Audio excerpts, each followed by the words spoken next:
బాల వికాస్ అనే ఒక అద్భుతమైన ప్రాజెక్ట్ని ఫౌండర్గా స్థాపించి పత్రిజీ ప్రీతమైన మాస్టర్స్లో ఒకరైన మహేశ్వరి మేడం తన జాబ్ని కూడా 1 lakh రూపీస్ శాలరీ వరకు ఎదిగిన తన జాబ్ని గురువుగారి ఆదేశం మేరకు జాబ్ని విడిచిపెట్టి సేవకి తన జీవితాన్ని అంకితం చేశారు.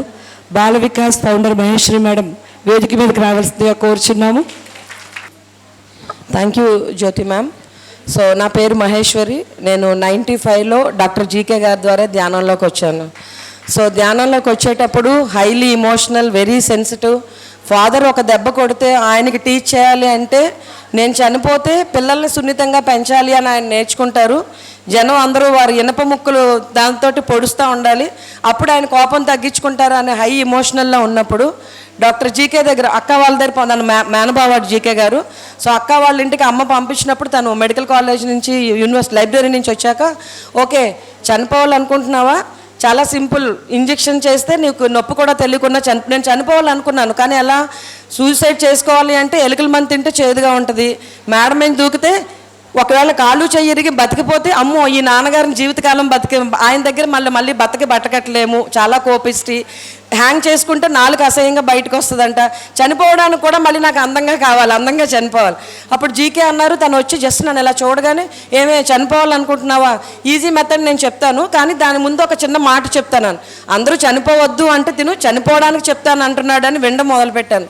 సో తను అన్నారు, ఓకే ఈ లైఫ్లో నువ్వు ఫాదర్ ఒక్కరే కోపిస్టి, ఇప్పుడు ఏపీలో పుట్టావు, నెక్స్ట్ లైఫ్లో యూపీలోనో ఎంపీలోనో పుడతావు, మళ్ళీ ఈ గేమ్ నువ్వు కంప్లీట్ చేయాలి అని. సో కంప్లీట్ చేయాలి అని చెప్తే గేమ్ అంటున్నాడు, ఇప్పుడు మళ్ళీ జన్మ అయిపోతుంది, మళ్ళీ పుట్టాలి, మళ్ళీ కంప్లీట్ చేయాలి, ఏపీ యూపీ. సో కొంచెం ఆ ఫ్లోకి ఎగెనిస్ట్గా జరిగేసరికి నా మైండ్ ఆలోచనలో పడింది. సో వింటూ ఉంటే అప్పుడు తను చెప్పాడనమాట, ఏదైతే లైఫ్ని మనం భూమి మీద హాయిగా అనుభవించడానికి వస్తామో దాన్ని కంప్లీట్ చేయకుండా, ఆటని మనం కంప్లీట్ చేయకుండా వదిలితే మళ్ళీ వచ్చి ఆ గేమ్ నువ్వు ఆడాల్సిందే. సో ఆ చెప్పిన విధానం నాకు చాలా ఇదిగా అనిపించింది. గేమ్ అంటే లైఫ్ అంటే ఇంతేనా, ఒక ఆటలాగా, ఆట మధ్యలో వదిలితే మళ్ళీ కంప్లీట్ చేయడానికి రావాలా. సో కొంచెం నా దుఃఖం తగ్గింది. అప్పుడు తను ఒక బుక్ ఇచ్చారు, ఓషో రాసిన ద సైలెన్స్, ఆ నిశ్శబ్దం అనే బుక్ ఇచ్చి, ఇది చదువు, తర్వాత కూడా ఇంకా నువ్వు సూసైడ్ చేసుకోవాలనుకుంటే నేను ఇంజెక్షన్ రెడీ చేసి పెడతాను అని. సో అప్పటి వరకు చనిపోవాలనుకున్నా నేను, తిని చెప్తే ఇప్పుడు నేను ఎందుకు చచ్చిపోవాలి, చనిపోమంటాడేంటి అన్నట్టు ఆ బుక్ తీసుకొని చదువుతుంటే, ఆ బుక్ చదువుతుంటే యాజ్ ఇఫ్ ఆ బుక్ నేనే రాశానేమో, ఈ నాలెడ్జ్ అంతా నాకు ముందే తెలుసు, ఒక సాంత్వన మనసులో నుంచి, ఆ దుఃఖం అంతా ఆగిపోయింది, ఆ కన్నీళ్ళంతా ఆగిపోయింది. సో అలా మెడిటేషన్ చేస్తూ నేను నిద్రపోతే ఒక డ్రీము, అందులోనే నా లైఫ్ పర్పస్ చూసుకోవడం, పిల్లలందరితోటి నేను ఒక పార్క్లో ఉన్నాను, వాళ్ళ ఆంటీ అంటూ, మిస్ అంటూ, అక్క అంటూ, టీచర్ అంటూ నా చుట్టూ వస్తున్నారు. సో నిద్ర లేచిన తర్వాత జీకేకి నేను డ్రీమ్ షేర్ చేసినప్పుడు, మేబీ నీకు ముందు తెలుస్తుంది ఇది ఏంటన్నది, నీ లైఫ్ పర్పస్ అయ్యి ఉండొచ్చు, ఇంకేదన్నా ప్రోగ్రామ్ అయ్యి ఉండొచ్చు అని. సో తర్వాత నేను బాల వికాస్ ఫౌండ్ చేసినప్పుడు 2004లో నా నియర్ డెత్ ఎక్స్పీరియన్స్లో నా లైఫ్ పర్పసే పిల్లలు తల్లిదండ్రులతో పనిచేయడం అని తెలుసుకున్నప్పుడు జీకేతో మళ్ళీ నేను ఆ షేర్ చేసినప్పుడు తను చెప్పారు, సో నువ్వు దాన్ని ఫస్ట్ దీంట్లోనే అని. అండ్ డాక్టర్ జీకే గారిలో నాకు నచ్చిన గుణం ఏంటంటే, ఒక మాస్టర్కి ధ్యానం నేర్పించిన తర్వాత ఏ రకమైన డిపెండెన్సీ తన మీద ఉంచుకోకుండా ఆ జ్ఞానవంతులుగా తయారైన తర్వాత వాళ్ళ లైఫ్ పర్పస్తో అలైన్ చేసి డిఫరెంట్ ప్రాజెక్ట్స్ వచ్చేటట్టు తను ఎప్పుడు కూడా గైడ్ చేస్తూ ఉంటారనమాట. తర్వాత కూడా ఫర్దర్గా నేను ఏదైనా అవసరమే చేసినప్పుడు, you are a bond master, you have that capacity, అంటే ఇంకా ఏదో నా గైడెన్స్లో ఉండాలి లైఫ్ లాంగ్ అనేది కాదు, he will just remind what is your purpose, దాంతో అలైన్ అయి పనిచేసినప్పుడు ఎంత హ్యాపీగా లైఫ్లో లీడ్ చేస్తాం అనేది తన దగ్గర నుంచి మేము ఎప్పుడు ఇన్స్పైర్ అవుతూ ఉంటాం. తను ఒక మెడికల్ స్టూడెంట్గా అయినప్పుడు 3 years తను పట్టుబట్టి సీట్ సాధించుకొని తర్వాత స్పిరిచువాలిటీలోకి ఎంటర్ అయినప్పుడు కూడా అంతే రీసెర్చ్. సో మేము మెడిటేషన్లో ఎక్కువ ఇన్స్పైర్ అవ్వడానికి కూడా, ఒక మెడికల్ స్టూడెంట్గా ఎంతో తను రీసెర్చ్ చేసి వెళ్ళిన అబ్బాయి ఇంత ధ్యానం సోల్ గురించి మాట్లాడుతున్నాడు అంటే జీకే చేశాడు అంటే దీంట్లో ఏదో ఉంది అన్న దాంతోనే మేము ఎక్కువ లాజికల్ మైండ్ వాడిన వాళ్ళందరూ డ్రాప్ చేసుకొని కనెక్ట్ అవ్వడం జరిగింది. అండ్ కమింగ్ టు ఈ బాల వికాస్ ప్రాజెక్ట్, ఏదైతే నా జీవిత ధ్యేయమే పిల్లలు తల్లిదండ్రులతో వర్క్ చేయడం అని తెలుసుకున్నాక, అలాగే 2002లో నాకు పాప పుట్టిన తర్వాత ధ్యానమాచక్ర నేను 99 ఫస్ట్ ధ్యానయజ్ఞం నుంచి వెళ్తున్నప్పుడు పెద్దవాళ్ళందరికీ ఇంత చేస్తున్నారు కదా, పిల్లలు మరి వాళ్ళే కదా ఇంకా ఎదిగిన సోల్స్ అన్నప్పుడు ఆ లిటిల్ బుద్ధాస్కి ఏదైనా ఉండాలి, వాళ్ళకు ఒక స్పేస్ ఉండాలి, వాళ్ళు హ్యాపీగా స్వేచ్ఛగా స్వాతంత్రంతో ఉండాలి.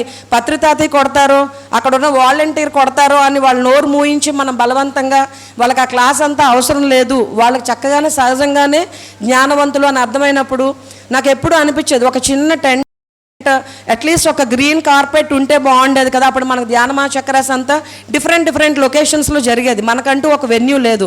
సో ఆ టెంపరీ ప్లేస్లో మనం తీసుకునే రూమ్స్ హోటల్స్ ఎక్కడో ఉంటాయి, ఆ పిల్లల్ని అలా ఒళ్ళో పెట్టుకోను లేకపోతే ఆ డస్క్లో అని. సో అలా ఉన్నప్పుడు ఆ పాప నాకు చాలా నేర్పించింది. నాన్న ఇప్పుడు అమ్మ మెడిటేషన్ చేస్తాను, ఇక్కడ ఉన్న వాళ్ళు ఎవరికి నువ్వు డిస్టర్బ్ చేయకూడదు అంటే మా అమ్మాయి హాయిగా నా ఒళ్ళో పడుకొని మన ఆ మార్నింగ్ మెడిటేషన్ ధ్యానమా చక్రాలు అయిపోయి పత్రి గారు మెసేజ్ అయిన తర్వాత నిద్ర లేచేది ఒళ్ళో.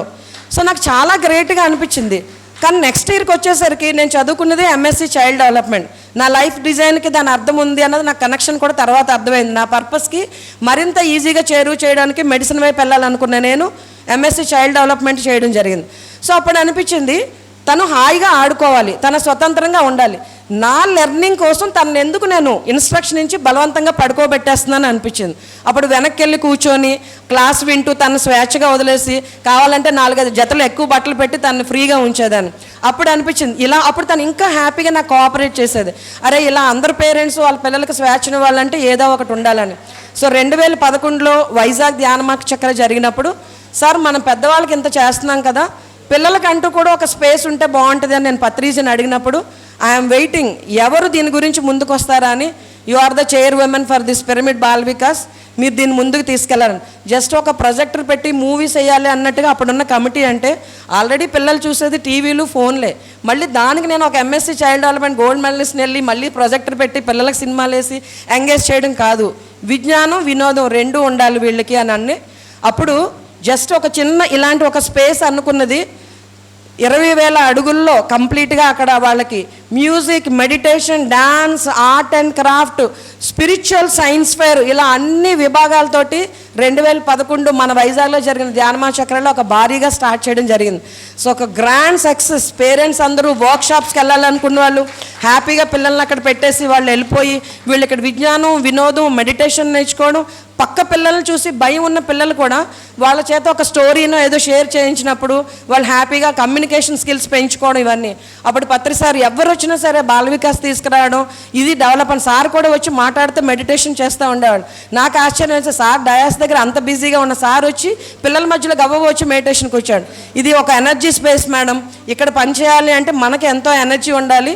పిల్లలు ప్యూర్ ఫామ్, మనకు జీసస్ చెప్తాడు కదా మీరు చిన్నపిల్లవాళ్ళు అయితే తప్ప దేవుడి సామ్రాజ్యం చూడలేరండి. అంటే ఏదో ఒక ప్యూరిటీ ఏదో ఒక ఇన్నోసెన్స్ పిల్లల్లో ఉందో అలా మనం కూడా అవ్వాలి. దాన్నే ఇప్పుడు మన అంతర్ శిశువు ఇన్నర్ చైల్డ్ అని వర్క్షాప్స్కి వెళ్తున్నాం. అది మనం పిల్లలతోనే స్పెండ్ చేసినప్పుడు హ్యాపీగా చక్కగా మన వాళ్ళతో ఎనర్జీ తీసుకుంటాము, మరింత మనం సాధన చేసుకోవచ్చు చక్కగా ఎనర్జీ అనేది. చాలామంది అడుగుతారు ఒక్క పిల్లలతోనే మనం చాలా ఇది, మీకు పిల్లలు ఎంతమంది అంటే 300-400 మంది చెప్తారు ఎట్లా వస్తుందని. యాక్చువల్లీ నాకు సహనం అంత ఉండేది కాదు, అంటే కానీ తీసుకున్న పనిని చాలా సిన్సియర్గా చేస్తాను ఏదైనా ఒక పట్టుదలగా. బట్ అక్కడికి వెళ్ళి పిల్లలతో వర్క్ చేసినప్పుడు వాళ్ళకి నేను ఏమి ఇచ్చాను అన్నదానికన్నా నేను చాలా ఇవాల్వ్ అయ్యాను. వాళ్ళతో పనిచేస్తున్నప్పుడు ట్రాన్స్ఫర్మేషన్ ప్రతి చిన్నదాన్ని ఎలా వాడుకోవచ్చు, ఎప్పుడూ ఆనందంగా ఎలా ఉండాలి, ప్రజెంట్ మూమెంట్లో ఎలా ఉండాలి అనేది మనం పిల్లల దగ్గరే నేర్చుకుంటాం. సో నా ఎదుగుదలకి మరింత కారణమే నా పిల్లలకి. అంటే సార్ చెప్తారు కదా Patriji, teach while you learn, learn while you teach. అట్లా మనం ఏదైనా ఒక ప్రాజెక్ట్ మన లైఫ్ డిజైన్తో ఎలా అయినా మనం చేసినప్పుడు మనం మరింత ఎదుగుతూ ఉంటాము. వాళ్ళకి మనం ఏదైతే సర్వీస్ తీసుకున్నామో అందులో బెస్ట్ సర్వీస్ని ఇవ్వగలుగుతాం, ఎందుకంటే అదే మన జీవిత పర్పస్ కాబట్టి. So thanks to doctor GK. And తర్వాత ఎప్పుడు కూడా వేలు పట్టుకొని నడిపించి పత్రి సార్ ఎప్పుడు వెళ్ళి చనువుగా ఆయనతో మాట్లాడతాము అంటే అడిగేవారు ఒకరు వచ్చి, ఏంటి సార్ మేము ఏదైనా మాట్లాడాలంటే భయపడతాం, ఈవిడ మీ దగ్గర గలగల మాట్లాడుతూనే ఉంటారని. పని చేసే వాళ్ళకి ఎప్పుడు నా దగ్గర భయం ఉండదు, వాళ్ళు మాట్లాడుతూనే ఉంటారని. సో మనం ఎప్పుడైతే వర్క్ చేస్తామో అది డాక్టర్ జీకే గారు కానీ ఇంకో గురువు గారి దగ్గర కానీ ఆ ఆచార్యుల దగ్గర నుంచి మరింత నేర్చుకుంటాం మనం, వాళ్ళు ఎలా పనిచేస్తున్నారు ఏంటి అని. So thank you so much for this opportunity.